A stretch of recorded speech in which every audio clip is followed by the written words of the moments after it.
শারদীয় উৎসব সারা বছর ধরে আমরা এই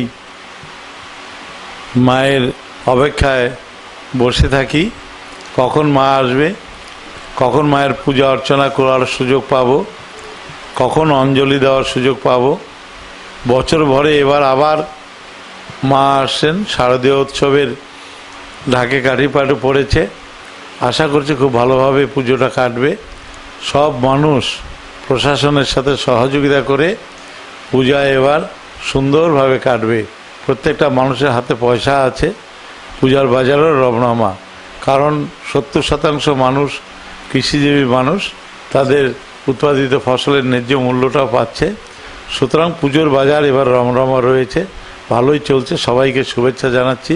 সবাই যেন ভালো থাকে, সুখে থাকে, সুন্দর থাকে, বাচ্চা কাচ্চা নিয়ে যাতে সারা বছর হাসি খুশিতে থাকে।